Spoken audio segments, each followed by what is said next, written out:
কাচের দেয়াল ঘেরা সুউচ্চ কর্পোরেট ভবনের বিলাসবহুল বোর্ডরুমটি আজ যেন এক অদ্ভুত নিস্তব্ধতায় ডুবে আছে। শীতাতপ নিয়ন্ত্রিত ঘরের শীতল বাতাসও যেন মুহূর্তের জন্য ভারী হয়ে উঠেছে। বিশাল মেহগনি কাঠের টেবিলের একপাশে বসে আছেন শহরের অন্যতম শীর্ষ ধনকুবের শাহরিয়ার মাহমুদ, যার ক্ষমতার দম্ভে চারপাশ সব সময় তটস্থ থাকে। আর ঠিক তার উল্টো দিকে সামান্য সুতির সালোয়ার কামিজ পরা একটি মেয়ে, নাবিলা। তার চোখে কোনো ভয় নেই, নেই কোনো দুর্বলতা, বরং সেখানে জ্বলজ্বল করছে আত্মসম্মানের এক তীক্ষ্ণ আগুন। চারপাশের চাকচিক্যময় কৃত্রিমতাকে ভেদ করে নাবিলার কণ্ঠস্বর যখন নিস্তব্ধতা ভাঙল, তখন তা কেবল একটি প্রতিবাদ ছিল না, ছিল শত শত বছরের শোষিত দারিদ্র্যের এক নীরব হুঙ্কার। আপনি আমাকে চাকরির ইন্টারভিউয়ের জন্য ডেকেছিলেন, আর এখানে এসে আমাকে বিয়ের প্রস্তাব দিচ্ছেন, এটা কি ঠিক স্যার? আপনি বলেছিলেন, আমি তোমাকে এই জন্যেই বেছে নিয়েছি কারণ তুমি সবার চেয়ে আলাদা। নাবিলার গলা দৃঢ় শোনাল। আপনি বড় গলায় বলেছিলেন যে আপনি আমাকে দুনিয়ার সব কিছু দিতে পারবেন, কিন্তু স্যার, আপনি কি আমাকে আমার নিজের প্রাপ্য সম্মানটুকু দিতে পারবেন? আজ যেহেতু আমি গরিব, তাই আপনার মনে হলো যে আপনার বিপুল অর্থের গরমে আপনি আমাকে যে কোনো কিছুই অফার করতে পারবেন, আর আমি নির্লজ্জের মতো তাতে রাজি হয়ে যাব। স্যার, আপনি নিজেই একটু আগে বলেছিলেন যে আপনি আমার মধ্যে আলাদা কিছু দেখতে পেয়েছেন, কিন্তু জানেন কি, যে জিনিসটা আপনার কাছে সবচেয়ে আলাদা লেগেছে সেটাই মূলত আমার সবচেয়ে বড় শক্তি, আর তা হল আমার আত্মসম্মান। আমি আপনার এই অপমানজনক প্রস্তাব কখনোই স্বীকার করতে পারব না। সুপরিসর ওই বোর্ডরুমে যেন এক পিনপতন নীরবতা জমে বরফ হয়ে গিয়েছিল। সেখানে উপস্থিত সবাই নিজেদের শ্বাস আটকে রেখে কেবল নাবিলার দিকেই একদৃষ্টে তাকিয়েছিল।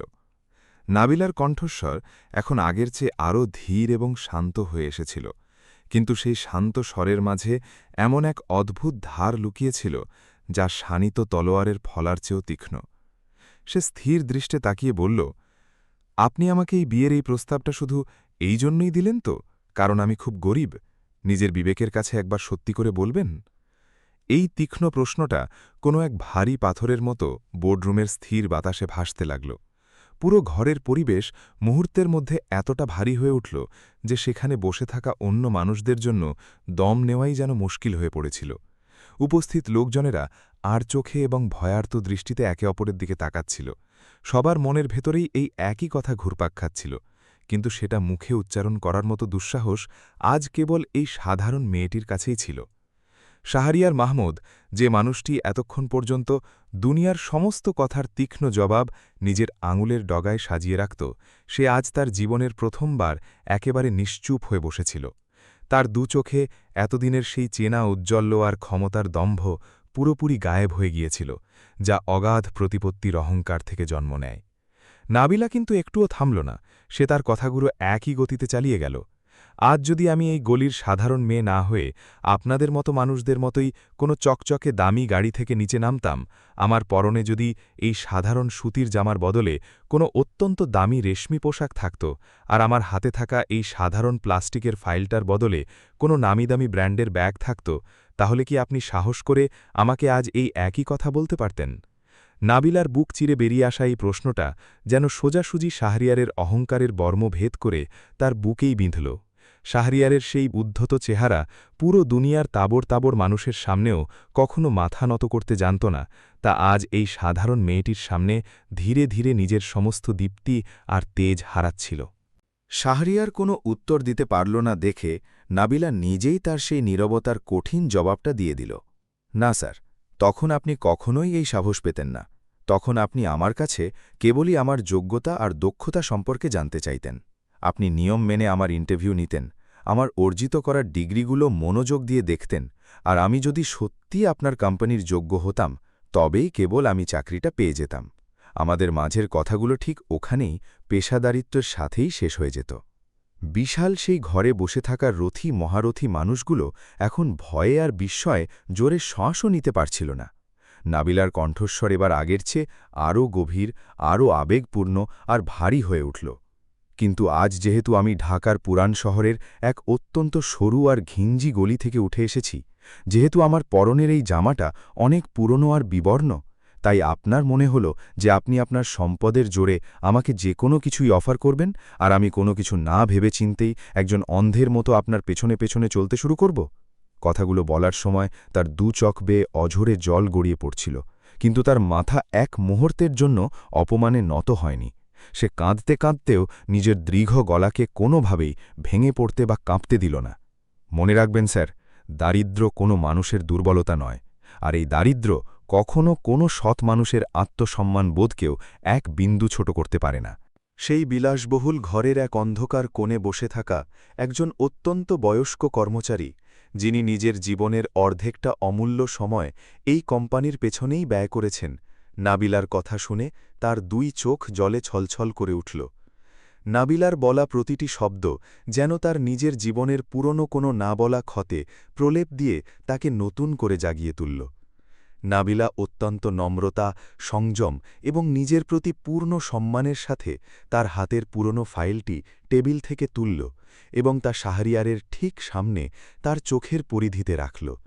সে শাহরিয়ারের চোখের দিকে স্থির দৃষ্টিতে তাকিয়ে শেষবারের মতো খুব স্পষ্টভাবে বলল, স্যার, আমি আমার পুরোটা জীবন, আমার প্রতিটি দিন আর রাত শুধু আজকের এই একটা দিনের জন্যই হাড়ভাঙা পরিশ্রম করেছি।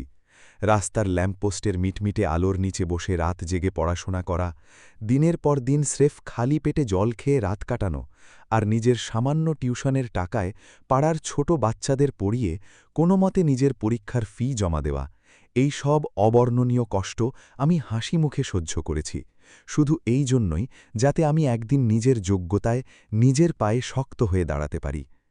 টেবিলের ওপর রাখা এই ফাইলে শুধু আমার পরীক্ষার নম্বর লেখা নেই, এতে আমার বছরের পর বছর ঝরানো রক্ত আর ঘামের জীবন্ত প্রমাণ লুকিয়ে আছে।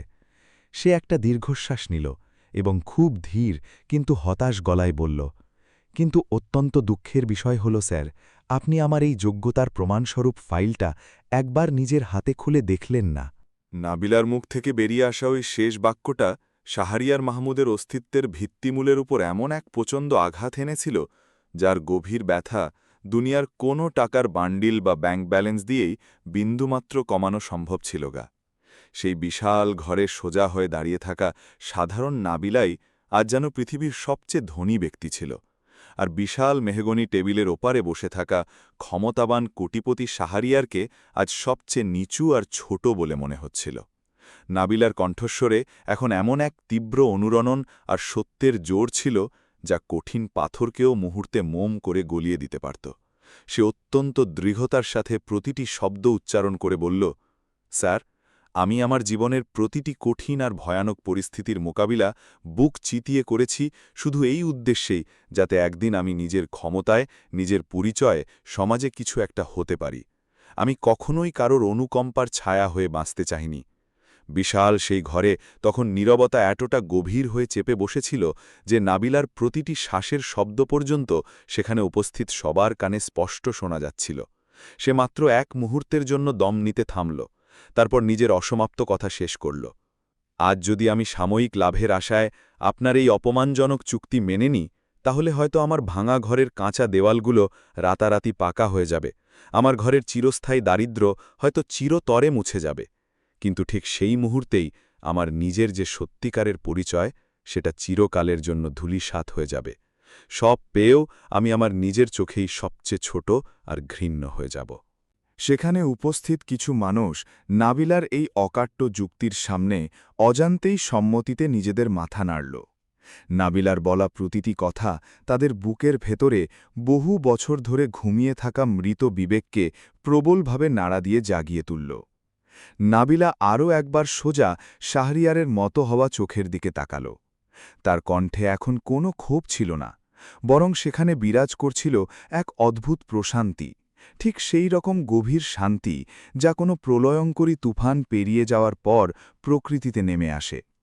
স্যার, আপনি কিছুক্ষণ আগে আমাকে বললেন যে আপনি আমার মধ্যে অন্যদের চেয়ে আলাদা কিছু দেখতে পেয়েছেন, কিন্তু আজীবন এই কথাটা মনে রাখবেন, যে জিনিসটা আপনার কাছে সবচেয়ে আলাদা বলে মনে হয়েছে সেটাই হলো আমার বেঁচে থাকার সবচেয়ে বড় শক্তি, আর তা হলো আমার আত্মসম্মান।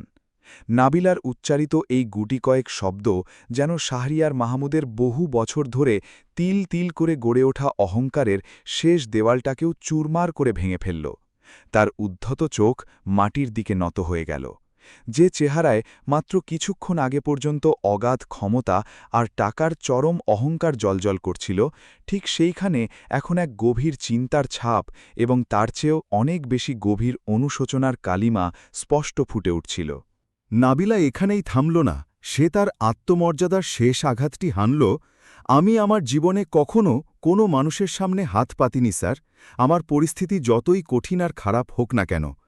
আজও আমি এখানে কেবল নিজের অর্জিত যোগ্যতার জোরে একটি সম্মানজনক চাকরি চাইতে এসেছি, আপনাদের মতো ধনীদের কাছ থেকে কোনো খয়রাত বা দয়া ভিক্ষা করতে নয়।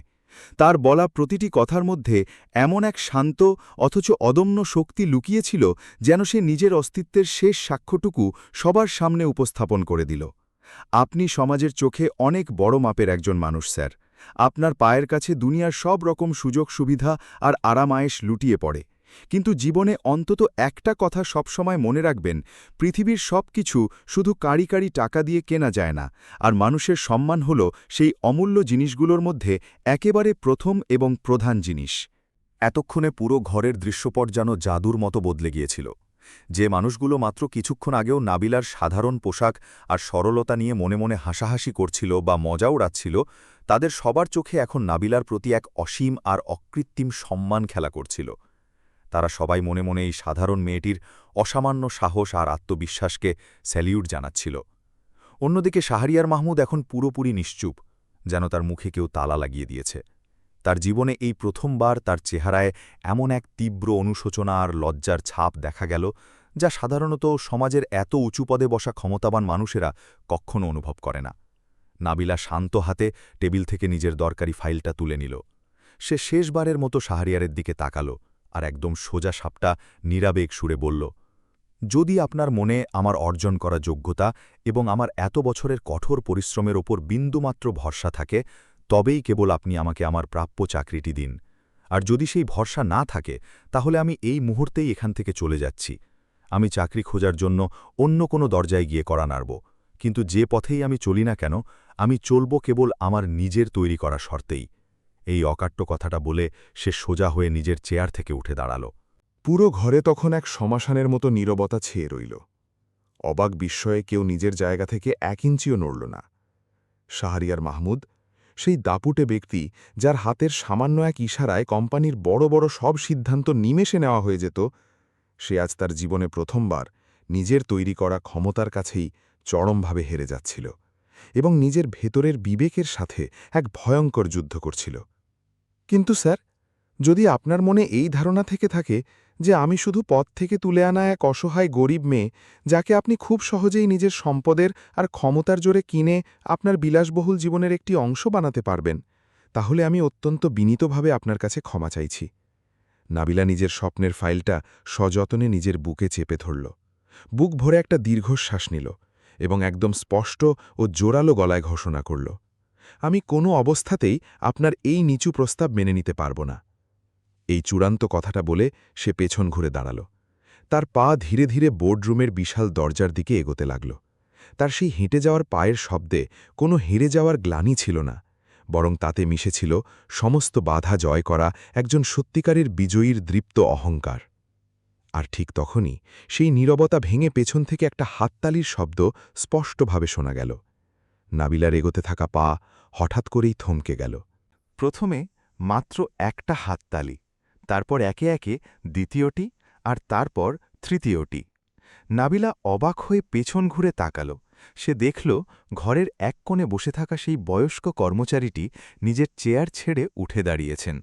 তার 2 চোখ থেকে আবেগের জল গড়িয়ে পড়ছিল, আর তার কুঁচকে যাওয়া চেহারায় ঠিক তেমনই এক অদ্ভুত গর্ব জ্বলজ্বল করছিল, যে গর্ব একজন স্নেহশীল বাবার চেহারায় তখন ফুটে ওঠে যখন তার নিজের সন্তান জীবনের কঠিন পথে ঠিক এবং ভুলের মাঝে কোনো দ্বিধা ছাড়াই সঠিক রাস্তাটি বেছে নেয়। তাকে দেখে ধীরে ধীরে সেই বড় ঘরে বসে থাকা বাকি সব প্রার্থী এবং উচ্চপদস্থ কর্মচারীরাও একে একে নিজেদের চেয়ার ছেড়ে উঠে দাঁড়াতে লাগল। একের পর এক হাততালিতে দেখতে দেখতে পুরো সুবিশাল হলঘরটি করতালির এক অভূতপূর্ব শব্দে মুখরিত হয়ে উঠল। নাবিলা এই অভাবনীয় দৃশ্য দেখে একেবারে অবাক হয়ে গেল। আবেগে তার চোখের কোণ থেকে জল ছলছল করে উপচে পড়ল। কিন্তু এই চোখের জল সেই পুরনো অভুক্ত রাতগুলোর কষ্টের জল ছিল না। এই জল ছিল সেই অর্জিত সম্মানের, যা সে আজ নিজের চরম সরলতা, দৃঢ়তা আর সততা দিয়ে সবার কাছ থেকে ছিনিয়ে এনেছিল। নাবিলার নিজের চোখকেই যেন বিশ্বাস হচ্ছিল না যে এই মানুষগুলোই কিছুক্ষণ আগে তার দারিদ্র্য আর বেশভূষা নিয়ে তাচ্ছিল্যের হাসি হাসছিল, আর আজ তারাই স্বেচ্ছায় উঠে দাঁড়িয়ে তার সম্মানে এত জোরে হাততালি দিচ্ছে। এই জয়টা শুধু এক নাবিলার জয় ছিল না, এটা ছিল সমাজের এমন প্রতিটি সংগ্রামী মানুষের জয় যে শত কষ্টের মাঝেও কখনো নিজের দারিদ্র্যকে নিজের হীনমন্যতা বা দুর্বলতা হতে দেয়নি। বিশাল মেহগনি টেবিলের ওপারে শাহরিয়ার মাহমুদ এখনও নিজের সেই দামি চেয়ারে স্তব্ধ হয়ে বসেছিল, কিন্তু এখন সে আর ভেতরের দিক থেকে আগের সেই অহংকারী শাহরিয়ার ছিল না। তার চেহারার ওপর থাকা সেই কঠিন আর দাপুটে মুখোশটা চিরকালের মতো খসে পড়েছিল। সেখানে এখন না ছিল সম্পদের কোনো অহংকার, না ছিল ক্ষমতার বিন্দুমাত্র দম্ভ, শুধু এক গভীর অন্তহীন নীরবতা সেখানে বিরাজ করছিল, এবং তার ঠেক নিচেই চাপা পড়েছিল তীব্র অনুশোচনার এক বিশাল সমুদ্র। সে খুব ধীরে ধীরে, যেন অনেক কষ্টে, নিজের জায়গা থেকে উঠে দাঁড়াল। তার পা জীবনে প্রথমবার নিজের ওজনেই যেন টলমল করছিল। নাবিলা সাহেবা, একটু দাঁড়ান। শাহরিয়ারের ভারী গলা শুনতে পেতেই করতালিতে মুখর পুরো ঘরটি চোখের পলকে আবার একবার সম্পূর্ণ স্তব্ধ হয়ে গেল। নাবিলা ধীরে ধীরে ঘুরে তাকাল। তার শান্ত দৃষ্টিতে এখন না ছিল প্রভাবশালীর প্রতি কোনো ভয়, না ছিল কোনো গভীর ঘৃণা। সেখানে শুধু এক ধরনের অদ্ভুত শান্ত এবং স্থির প্রশান্তি বিরাজ করছিল, যেন সে দৃষ্টি দিয়ে জানতে চাইছে যে এত কিছুর পর এখন আর নতুন করে কি বলার বাকি থাকতে পারে। শাহরিয়ার টেবিল ছেড়ে কয়েক কদম সামনে এগিয়ে এলো। জীবনের প্রথমবার তার গলায় সেই চেনা তীক্ষ্ণ কঠোরতা আর আদেশের সুর ছিল না, বরং সেখানে এমন এক চরম নম্রতা ছিল যা হয়তো সে নিজেও গত বহু বছর ধরে কখনো অনুভব করেনি। আজ আপনি আমাকে জীবনের এমন এক রূঢ় সত্যি কথা শিখিয়ে দিলেন নাবিলা সাহেবা, যা আমার এত বছরের কোটি টাকার এই বিশাল ব্যবসাও আমাকে কখনো শেখাতে পারেনি। সে খুব ধীর কিন্তু স্পষ্ট ও কাপা গলায় বলতে শুরু করল, আমি এতকাল ধরে সবসময় শুধু এই অন্ধ অহংকারেই বেঁচে থাকতাম যে আমার এই কাড়ি কাড়ি টাকা দিয়ে দুনিয়ার প্রতিটি জিনিস খুব সহজেই কেনা যায়। কিন্তু আজ আমি প্রথমবার নিজের ভুল বুঝতে পারলাম যে মানুষের পবিত্র আত্মসম্মান আর তার প্রাপ্য সম্মান এমন অমূল্য কিছু জিনিস যা পৃথিবীর কোনো বড় বাজারেই কখনো বিক্রি হয় না। শাহরিয়ার কথা বলতে বলতে এক মুহূর্তের জন্য থামল। ঘরে তখন এত বেশি নীরবতা ছিল যে সেখানে উপস্থিত সবার দ্রুত হৃৎস্পন্দনের শব্দ পর্যন্ত স্পষ্টভাবে শোনা যাচ্ছিল। আর আমার এই চরম ধৃষ্টতা আর অন্ধ অহংকারের জন্য আমি আজ সবার সামনে আপনার কাছে বিনীতভাবে ক্ষমা চাইছি। এই ক্ষমা প্রার্থনার কথাগুলো যখন শহরের অন্যতম প্রতাপশালী শাহরিয়ার মাহমুদের মুখ থেকে বেরোল, তখন অফিসের ওই বিশাল ঘরে নীরবতাও যেন অবাক হয়ে চিৎকার করে উঠল। সেখানে উপস্থিত মানুষেরা নিজেদের কান আর চোখকে কিছুতেই বিশ্বাস করতে পারছিল না। এই সেই প্রতাপশালী ব্যক্তি যে তার জীবনে কখনো কোনো মানুষের সামনে নিজের মাথা এতটুকুও নত করেনি, আজ সে একটি সামান্য সাধারণ মেয়ের সামনে অনুতপ্ত হয়ে নিজের মাথা নত করে দাঁড়িয়েছিল।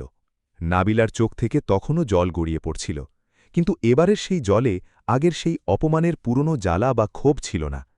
আজ ওই নোনতা চোখের জলে এক অদ্ভুত শীতলতা আর আত্মতৃপ্তির শান্তি ছিল, সেই শান্তি যা কেবল নিজের আত্মমর্যাদাকে নিচে না নামিয়ে জীবনের সবচেয়ে কঠিন যুদ্ধটা জেতার পরেই একজন মানুষ লাভ করতে পারে। শাহরিয়ার এবার অত্যন্ত গম্ভীরভাবে এবং বিনয়ের সাথে বলল, নাবিলা সাহেবা, আপনি যদি সত্যি মন থেকে চান তাহলে আমি আমার সমস্ত ভুল স্বীকার করে আপনাকে আপনার অসামান্য যোগ্যতার ভিত্তিতেই এই কোম্পানির চাকরিটি সসম্মানে দিতে চাই। নাবিলা ধীরে ধীরে নিজের হাতের উল্টোপিঠ দিয়ে চোখের জল মুছল।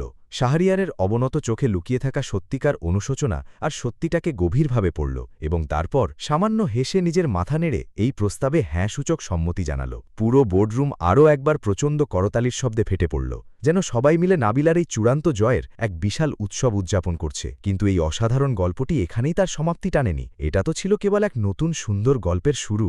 সেই রাতের বেলা শাহরিয়ার নিজের অভিজাত এলাকার বিলাসবহুল বাংলোতে ফিরে গেল। তার বিশাল ঘরের চারদিকে ছড়ানো ছিটানো ছিল দেশ বিদেশ থেকে আনা সব দামি জিনিসপত্র। ঘরে পাতা ছিল নরম মখমলের বিছানা, আর চারপাশে বিরাজ করছিল এক গভীর রাজকীয় নীরবতা। তার জীবনে আরামের সব কিছুই মজুদ ছিল, শুধু একটা শান্তির ঘুমই তার চোখ থেকে কে জানে কোথায় চিরতরে হারিয়ে গিয়েছিল। সে বিছানায় শুয়ে ঘরের বিশাল ছাদের দিকে একদৃষ্টে তাকিয়ে রইল, আর নাবিলার বলা কথাগুলো তার কানের কাছে বারবার হাতুড়ির মতো আছড়ে পড়তে লাগল। আপনি কি আমাকে আমার নিজের সম্মান দিতে পারবেন? সে অস্বস্তিতে এপাশ ওপাশ ফিরল, কিন্তু সেই আত্মবিশ্বাসী মেয়েটির আওয়াজ কিছুতেই তার পিছু ছাড়ছিল না। দারিদ্র্য কোনো দুর্বলতা নয়। আর সহ্য করতে না পেরে শাহরিয়ার ধরফর করে উঠে বসল। সে জানলার ভারী পর্দা সরিয়ে বাইরে তাকাল। পুরো শহরের নিয়ন আলোগুলো নিচে ঝলমল করে জ্বলছিল। এত সব কৃত্রিম আলোর মাঝে দাঁড়িয়েও শাহরিয়ার জীবনে প্রথমবার নিজের ভেতরের সেই নিকষ কালো অন্ধকারকে স্পষ্টভাবে দেখতে পাচ্ছিল, যা সে বছরের পর বছর ধরে কেবল টাকা আর ক্ষমতার জোরে পুষে রেখেছিল। সে আয়নার সামনে দাঁড়িয়ে নিজেকে একটি অত্যন্ত কড়া প্রশ্ন করল। আমি জীবনের এতগুলো বছর ধরে আসলে কি কামিয়েছি? এই কারি কারি দৌলত, নাকি মানুষের প্রতি চরম অবজ্ঞা আর শুধু এই ভাপা অহংকার? উত্তরটা তার নিজের কাছেই খুব পরিষ্কার ছিল, আর সেই রূঢ় সত্যিটাই তাকে ভেতর থেকে ছিন্ন ভিন্ন করে অস্থির করে তুলছিল। পরের দিন সকালে পূর্ব আকাশে সূর্য ওঠার আগেই সে এমন একটা অভূতপূর্ব সিদ্ধান্ত নিল, যা তার গতানুগতিক আভিজাত্য এবং অহংকারের সম্পূর্ণ বিপরীত ছিল। সে তার এই সিদ্ধান্তের কথা বাড়ির কাউকে বিন্দু বিসর্গও বলল না, অফিসের কোনো পিএ বা বডিগার্ডকেও সাথে নিল না, আর নিজেই নিজের গাড়ির স্টিয়ারিং ধরে বেরিয়ে পড়ল। তার ব্যক্তিগত ড্রাইভার দূর থেকে দেখে অবাক হচ্ছিল, কারণ শাহরিয়ার এমন রাস্তায় গাড়ি নিয়ে যাচ্ছিল যেখানে সে বা তার মতো ধনীরা সাধারণত কখনো যায় না। বিলাসবহুল গাড়িটা যেমন যেমন ঢাকার চকচকে চওড়া আর মসৃণ রাস্তা ছেড়ে পুরান ঢাকার ঘিঞ্জি, সরু, দুর্গন্ধযুক্ত এবং ধুলোয় ভরা আঁকাবাঁকা গুলিগুলোতে ঢুকতে লাগল, শাহরিয়ারের মন অজানা এক বেদনায় ভারী হতে শুরু করল। সে এর আগে এই গরিব গলিগুলোকে সবসময় নিজের শীতাতপ নিয়ন্ত্রিত গাড়ির কালো কাচের নিরাপদ পেছন থেকেই তাচ্ছিল্যের সাথে দেখেছিল। রাস্তার ধারে ভাঙাচোড়া জরাজীর্ণ বাড়িঘর, পুরানো দেওয়ালের গায়ে জমে থাকা স্যাঁতস্যাঁতে শ্যাওলার ভাব এবং রাস্তার ধুলোয় খালি পায়ে ছেঁড়া জামায় খেলতে থাকা অপুষ্ট বাচ্চা, এটাও যে এই একই ঢাকা শহরের একটা রূপ ছিল তা জানলেও এই রূপটির এতটা কাছাকাছি আসা শাহরিয়ারের কাছে একেবারে নতুন এবং ধাক্কা দেওয়ার মতো এক অভিজ্ঞতা ছিল। বিশাল কালো রঙের গাড়িটি যখন অনেক কষ্টে নাবিলার বাড়ির সামনের ভাঙাচোরা রাস্তার পাশে এসে থামল, তখন শাহরিয়ার দ্বিধায় পড়ে কিছুক্ষণ গাড়ির ভেতরেই চুপচাপ বসে রইল। কাঁচ দিয়ে সে বাইরে তাকাল। সামনে একটি অত্যন্ত ছোট্ট এবং জরাজীর্ণ টিনের চালের বাড়ি দাঁড়িয়েছিল, যার নড়বড়ে দরজায় একটা পুরনো ছেলা ও বিবর্ণ পর্দা ঝুলছিল, এবং পাশের ইটের দেওয়ালগুলোতে বৃষ্টির জলের স্যাঁতস্যাঁতে ভাবের কারণে বিশ্রী কালো দাগ তৈরি হয়েছিল। ঘরের বাইরে পাতা একটা নড়বড়ে ভাঙা দড়ির খাটিয়ায় এক বয়স্ক মানুষ চোখ বন্ধ করে শুয়েছিলেন। শরীরটা তার অত্যন্ত রোগা, বয়সের ভারে ক্লান্ত এবং ভীষণ দুর্বল। শাহরিয়ারের দৃষ্টি ওই মানুষটির ওপর গিয়ে থমকে গেল। সে বুঝতে পারল ইনিই হলেন নাবিলার বাবা, রহমত আলী। এই সেই বাবা যার ভাঙা পা আর চিকিৎসার অভাব নাবিলা নামের ওই মেয়েটিকে সারা রাত জেগে ল্যাম্পপোস্টের নিচে পড়াশোনা করতে বাধ্য করেছিল। ইনি সেই হতদরিদ্র কিন্তু সম্মানিত মানুষ, যার আত্মসম্মান আর শিক্ষার খাতিরে নাবিলা গতকাল ওই বিলাসবহুল ভরা বোর্ডরুমে একটি আহত সিংহীর মতো সবার বিরুদ্ধে একাই লড়েছিল। একটা গভীর শ্বাস নিয়ে শাহরিয়ার গাড়ির দরজা খুলে গলির রাস্তায় বাইরে বেরিয়ে এলো। তার দামি জুতো পরা পা দুটো যেন নিজে থেকেই ওই ছোট্ট ভাঙা দরজার দিকে মন্ত্রমুগ্ধের মতো এগোতে লাগল। কিন্তু বাড়ির চৌকাঠের কাছে পৌঁছতেই সে এক অজানা সংকোচে থমকে দাঁড়াল। আজ সে তার জীবনে প্রথমবার এই চরম সত্যিটা গভীরভাবে অনুভব করল যে পৃথিবীতে কিছু কিছু মানুষের দরজায় কড়া নাড়ার আগে মানুষকে নিজের ভেতরের সমস্ত অহংকার ভেঙে নিজেকে পুরোপুরি বদলে ফেলতে হয়। শহরের অন্যতম কোটিপতি শাহরিয়ার মাহমুদ আজ ওই হতদরিদ্র পরিবারের জরাজীর্ণ চৌকাকে দাঁড়িয়ে নিজেকে একজন ভিখারির চেয়েও অনেক বেশি ছোট আর তুচ্ছ অনুভব করছিল। ঘরের ভেতর থেকে কারো ক্রমাগত যন্ত্রণাদায়ক কাশির আওয়াজ আসছিল, যা বাইরের নীরবতাকে বারবার খঞ্জরের মতো চিরে দিচ্ছিল। শাহরিয়ার অনেক সাহস সঞ্চয় করে খুব ধীরে ধীরে সেই পুরনো টিনের দরজায় কড়া নাড়ল। শব্দের সাথে সাথে ময়লা পর্দাটা একপাশে সরে গেল, আর সামনেই স্বয়ং নাবিলা এসে দাঁড়াল। তার হাতে ধরা ছিল একটা পুরনো মলাট ছেঁড়া বই, আর তার চেহারায় লেগেছিল সেই একই পরিচিত সরলতা আর দীপ্তি, যা এই ভাঙাচোরা ঘরের চার দেয়ালের মাঝে যেন আরও বেশি উজ্জ্বল এবং গভীর বলে মনে হচ্ছিল। স্বয়ং শাহরিয়ার মাহমুদকে নিজের গরিব বাড়ির চৌকাঠে এভাবে বিনা নোটিশে দাঁড়িয়ে থাকতে দেখে নাবিলা বিস্ময়ে এক মুহূর্তের জন্য যেন আক্ষরিক অর্থেই পাথর হয়ে গেল। আপনি আপনি এখানে কি করছেন? সে অত্যন্ত অবাক আর ঘোর অবিশ্বাসের সুরে জিজ্ঞেস করল। শাহরিয়ারের যে উদ্ধত দৃষ্টি কখনো দুনিয়ার কারও সামনে নত হতো না, তা আজ লজ্জায় আর অপরাধবোধে পুরোপুরি মাটির দিকে তাকিয়েছিল। সে খুব চাপা সংকোচমাখা গলায় বিনীতভাবে জিজ্ঞেস করল, আমি কি একটু ভেতরে আসতে পারি? নাবিলা অপ্রত্যাশিত এই প্রশ্নে কিছুক্ষণ একদম চুপ রইল। সে তীক্ষ্ণ দৃষ্টিতে একবার শাহরিয়ারের মুখটা পড়ার চেষ্টা করল, তারপর পেছন ফিরে নিজের ছোট্ট ঘরের তীব্র অভাব অনটন আর দৈন্য দশার দিকে একবার তাকাল। অবশেষে সে কোনো কথা না বলে চুপচাপ একপাশে সরে গেল এবং ঘরে ঢোকার রাস্তা ছেড়ে দিয়ে ছোট করে বলল, আসুন। চৌকাঠ পেরিয়ে ঘরের ভেতরে পা রাখতেই শাহরিয়ারের পা যেন অপরাধ বোধে টনটনে ভারী হয়ে গেল। ওই ঘরটা এতই ছোট আর নিচু ছিল যে শাহরিয়ারের স্বাভাবিক উচ্চতাও সেখানে বড্ড বেমানান আর বড় বলে মনে হচ্ছিল। ঘরের এক অন্ধকার কোণে পাতা একটা পুরনো খাটিয়ায় নাবিলার বাবা রহমত আলী শুয়েছিলেন। রোগে ভুগে তার চেহারা একেবারে ফ্যাকাশে হয়ে গিয়েছিল, আর বুক ধুকপুক করে তার শ্বাস-প্রশ্বাস যেন অনেক কষ্টে ওঠানামা করছিল। তার খাটিয়ার কাছেই ওষুধের কিছু খালি শিশি আর একটা অনেক পুরনো আমলের ভাঙা রেডিও অযত্নে রাখা ছিল।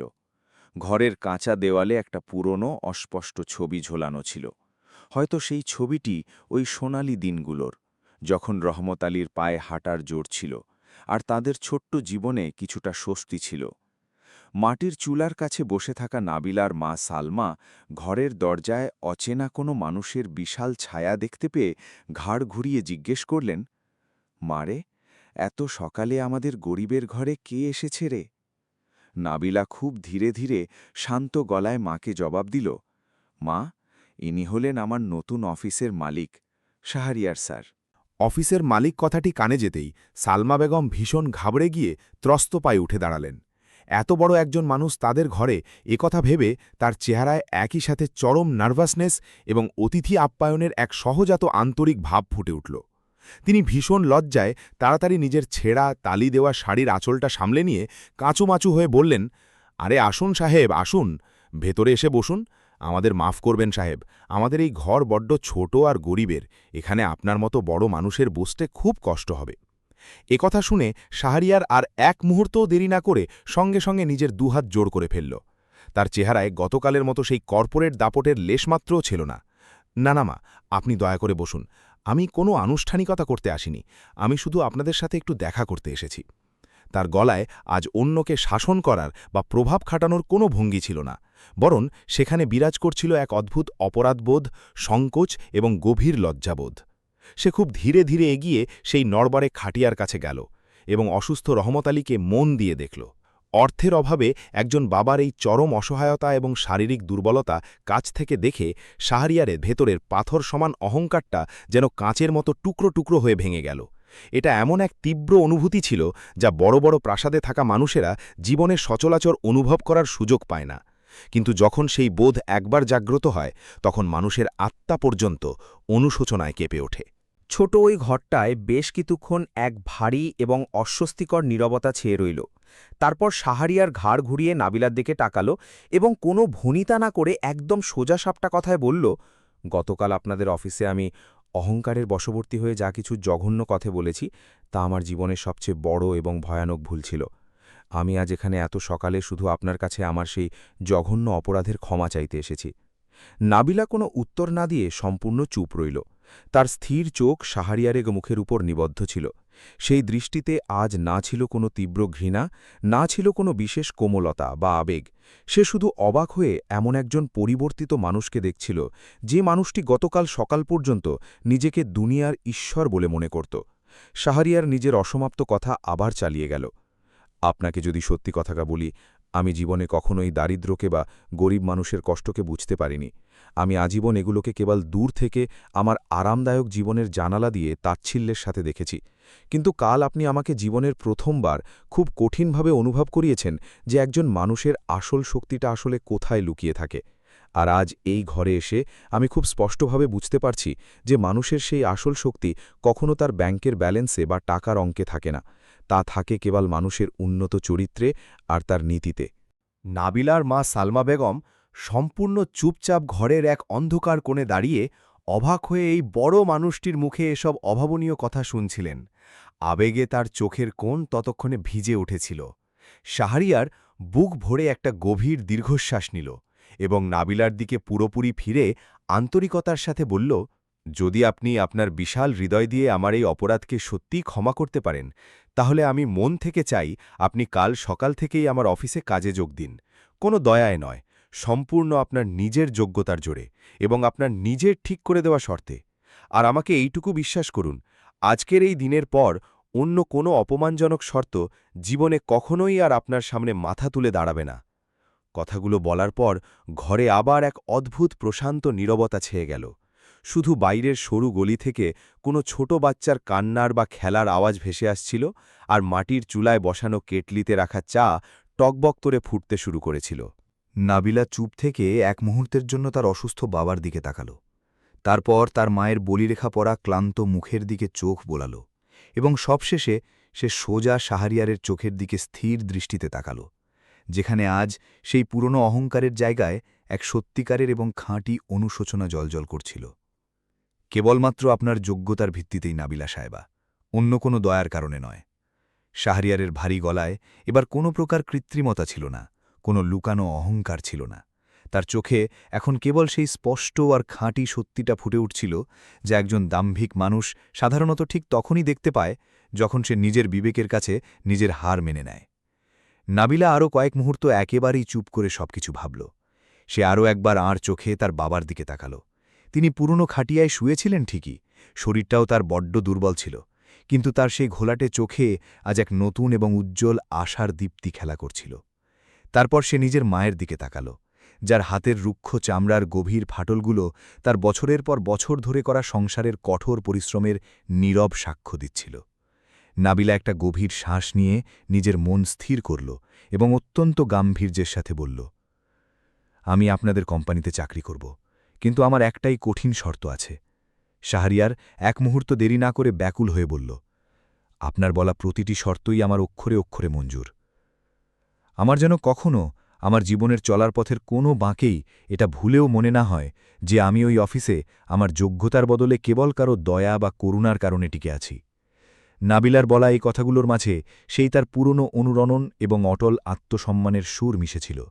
শাহরিয়ার অত্যন্ত বিনম্রভাবে এবং শ্রদ্ধার সাথে নিজের মাথা নাবিলার সামনে নত করল এবং শুধু এটুকু ছোট্ট বাক্য বলল, আমার জীবনেও কখনো নয়।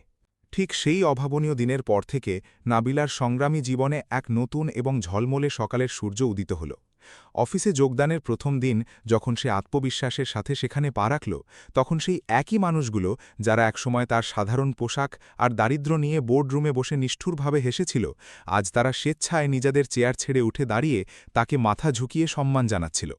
নাবিলা না তো সবার এই সম্মানকে নিজের কোনো অহংকার হিসেবে মাথায় তুলে নিল, আর না সেই নতুন পরিবেশে ঘাবড়ে গিয়ে নিজেকে হারিয়ে ফেলল। সে শুধু নিজের নির্ধারিত টেবিলটা গুছিয়ে সামলে নিল এবং অফিসের কাজে নিজেকে ঠিক এমনভাবে ডুবিয়ে দিল, ঠিক যেমন করে সে একসময় রাস্তার ল্যাম্পপোস্টের হলুদ আলোর নিচে নিজের ছেঁড়া বইয়ের মাঝে ডুবে থাকত। তার মধ্যে সেই একই অবিচল একাগ্রতা, সেই একই নিখাদ সততা আর সেই একই হাড়ভাঙা পরিশ্রম করার মানসিকতা ছিল, যা সে পুরান ঢাকার ওই ঘিঞ্জি আর সরু গলিগুলোর কঠিন জীবন থেকে ছোটবেলাতেই শিখেছিল। ধীরে ধীরে নাবিলার নিখুঁত কাজ এবং জীবনের প্রতি তার এই ইতিবাচক দৃষ্টিভঙ্গি পুরো কোম্পানির সবার জন্য এক অনন্য উদাহরণ হয়ে উঠল। অফিসের সব স্তরের মানুষজন এখন মন থেকে তার কাজের ভূয়সী প্রশংসা করত। আর নাবিলা নিজের মনে খুব ভালো করেই জানত যে তার এই প্রাপ্ত প্রশংসা কারো দানে বা করুণায় পাওয়া নয়, বরং এটা সম্পূর্ণ তার নিজের ঘাম ঝরিয়ে কামানো সম্মান। অন্যদিকে শাহরিয়ার মাহমুদও এই কদিনে ভেতর থেকে পুরোপুরি বদলে এক অন্য মানুষ হয়ে গিয়েছিল। সে এখন আর আগের মতো সেই পাষাণ হৃদয়ের অহংকারী আর একরোখা মালিক ছিল না। সে এখন নিজের সাধারণ কর্মচারীদের সুবিধা অসুবিধার কথা মন দিয়ে শোনা এবং তাদের কাজের যোগ্য সম্মান করতে শিখে গিয়েছিল।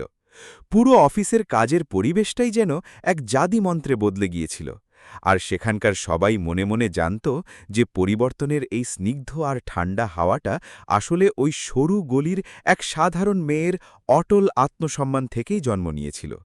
কোম্পানির টাকায় নাবিলার বাবার উন্নত চিকিৎসা শুরু হল এবং ধীরে ধীরে তার ফ্যাকাশে চেহারায় আবার কিছুটা জীবনের উজ্জ্বলতা ফিরতে লাগল। মা সালমা বেগমের চেহারা থেকে ওই বছরের পর বছর ধরে জমে থাকা দারিদ্র্যের আর চিন্তার গভীর রেখাগুলো এখন চিরতরে মুছতে শুরু করেছিল।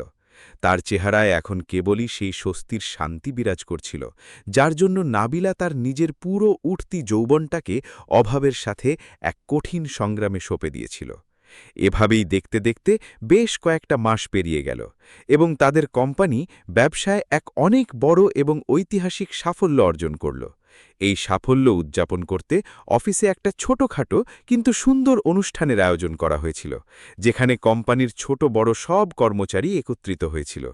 শাহরিয়ার হাসি মুখে স্টেজে এলো আর হাতে মাইক ধরে সবার উদ্দেশ্যে বলল, আজ আমাদের এই কোম্পানি যে বিশাল উচ্চতা অর্জন করেছে তার পেছনে এমন একজন বিশেষ মানুষের হাত রয়েছে, যে আমাদের সবাইকে শুধু নিখুঁতভাবে কাজ করতেই শেখায়নি, বরং নিজেদের আত্মসম্মান বজায় রেখে বাঁচতেও শিখিয়েছে।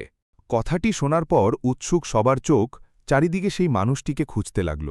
শাহরিয়ার একটু থেমে ঘোষণা করল, আর সেই অসামান্য মানুষটি হলেন আপনাদের সবার পরিচিত নাবিলা। মুহূর্তে পুরো বিশাল হলঘরটি কান ফাটানো করতালির শব্দে মুখরিত হয়ে উঠল। নাবিলা এত মানুষের সামনে কিছুটা সংকোচ আর লাজুক বোধ করে ধীর পায়ে স্টেজে গিয়ে পৌঁছল। শাহরিয়ার যখন তার চোখের দিকে তাকাল, তখন তার চোখে আর সেই পুরনো দিনের কঠোরতা বা দম্ভের ছিটে ফোটাও ছিল না, বরং সেখানে ছিল এক গভীর এবং অত্যন্ত খাঁটি সম্মান।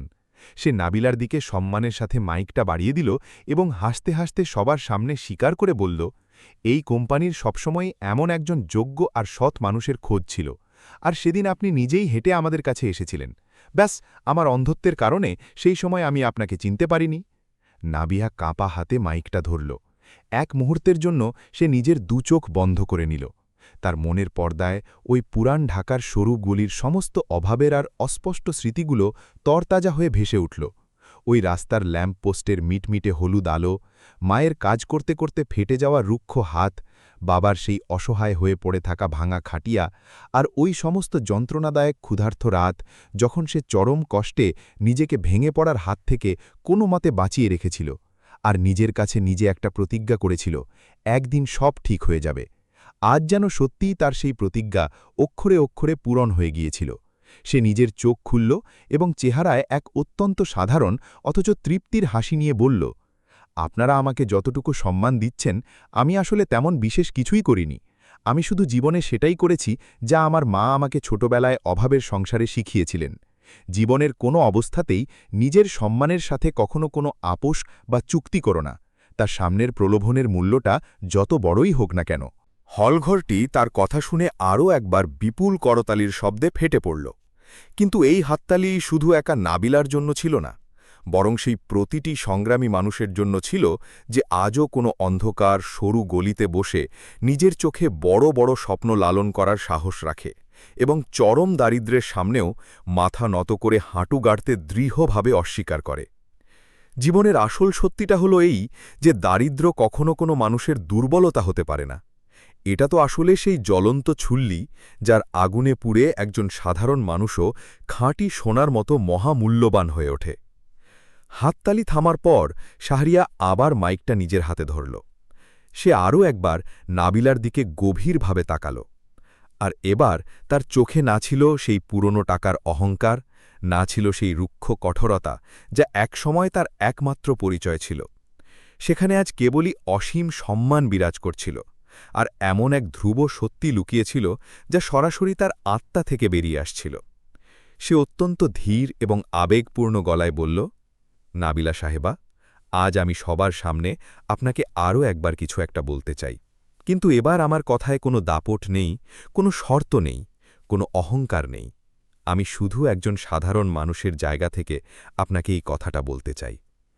বিশাল সেই হলে এমন এক পিন পতন নীরবতা ছেয়ে গেল যে মাটিতে একটা ছোট সূচ পড়ার শব্দও যেন পরিষ্কার শোনা যাবে।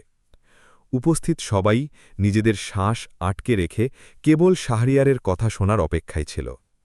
আপনি কি সারা জীবনের জন্য আমার এই একাকী জীবনের অংশ হতে চাইবেন? নাবিলা অপ্রত্যাশিত এই প্রশ্নে কিছু মুহূর্তের জন্য সম্পূর্ণ চুপ রইল। তার চোখে আবেগে হালকা একটু ভিজে ভাব ভেসে উঠল, কিন্তু তার ঠোঁটে এমন এক অদ্ভুত সুন্দর হাসি ফুটল যা চরম প্রশান্তিতে ভরা ছিল।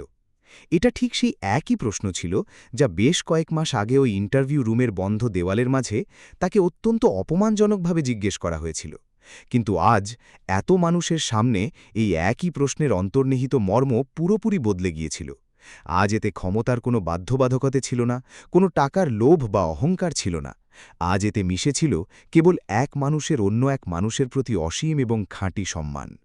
নাবিলা অত্যন্ত ধীরে ধীরে নিজের মাথা নাড়ল এবং সবার সামনে শুধু একটা ছোট্ট শব্দ উচ্চারণ করল, হ্যাঁ। এই একটি মাত্র শব্দ নাবিলার মুখ থেকে বেরোতেই পুরো হমঘরটি উল্লাসে, করতালির শব্দে এবং আনন্দের বিশাল কোলাহলে মুখরিত হয়ে উঠল। কিছুদিন পর তাদের দুজনের বিয়েটা খুব সাদামাটাভাবেই সম্পন্ন হল। শহরের কোনো বড় 5 স্টার হোটেল নয়, কোনো লোক দেখানো জাঁকজমক ব্যাপার নয়, আর না ছিল সেখানে কোনো অহেতুক আড়ম্বর বা শো অফ।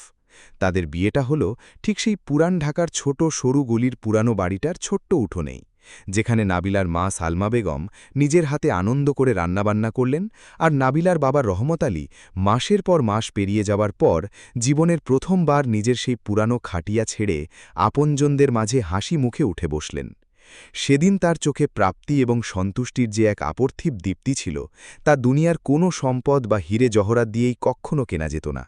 শহরের শীর্ষ ধনী শাহরিয়ার সেদিন কোনো বিলাসবহুল রাজকীয় সোফায় নয়, বরং ওই সাধারণ বাড়ির উঠোমের মাটিতেই সবার সাথে বসেছিল। বিয়ের আনুষ্ঠানিকতা শেষে সে যখন নাবিলার হাত শক্ত করে ধরল, তখন সে তার জীবনে প্রথমবার মন থেকে অনুভব করল যে আজ সে সত্যিই পৃথিবীর সবচেয়ে ধনী মানুষ হয়ে গেছে। সেই স্মরণীয় দিনের পর নাবিলা শুধু একজন কোটিপতি স্ত্রী বা একজন সফল কর্পোরেট কর্মচারী হয়েই সীমাবদ্ধ থাকেনি, বরং সে সমাজের বুকে এক জীবন্ত উদাহরণ হয়ে দাঁড়িয়েছিল।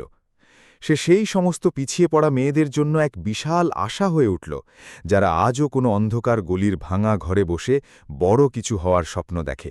সে সেই সমস্ত সংগ্রামী মায়েদের জন্য বেঁচে থাকার শক্তি হয়ে দাঁড়াল, যারা অন্যের বাড়িতে ঝাড়ু মোছার কষ্টকর কাজ করেও নিজের বাচ্চাদের মানুষের মতো মানুষ করার ক্ষেত্রে কোনো আপোষ করে না। নাবিলা তার নিজের জীবন দিয়ে দুনিয়াকে এটা শক্তভাবে প্রমাণ করে দেখিয়েছিল যে একজন মানুষের আসল পরিচয় তার গায়ের দামি পোশাক বা ব্যাংকের ভারী ব্যালেন্স দিয়ে কখনো নির্ধারিত হয় না, বরং তার পরিচয় গড়ে ওঠে তার অটল আত্মসম্মান আর তার উন্নত সৎ চিন্তাধারা দিয়ে। সেই মহামূল্যবান আত্মসম্মান যাকে নাবিলা ওই ইন্টারভিউ রুমের তিক্ত পরীক্ষায় নিজের সর্বস্ব দিয়ে বাঁচিয়ে নিয়েছিল, সেটাই ছিল তার জীবনের সবচেয়ে বড় এবং শ্রেষ্ঠ সম্পত্তি। সেটাই ছিল তার জীবনের আসল জয়, আর এটাই হল জীবনের সবচেয়ে বড় এবং অমোঘ সত্যি। বন্ধুরা, যদি আপনাদের এই গল্পটি ভালো লেগে থাকে তবে অবশ্যই অন্যদের সাথে শেয়ার করুন এবং আমাদের চ্যানেলটি মোরেল ভয়েসকে সাবস্ক্রাইব করুন, যাতে আমরা আপনাদের জন্য এমন আরও আবেগময় এবং অনুপ্রেরণামূলক গল্প নিয়ে আসতে পারি। কমেন্টে আপনাদের মূল্যবান মতামত অবশ্যই জানাবেন।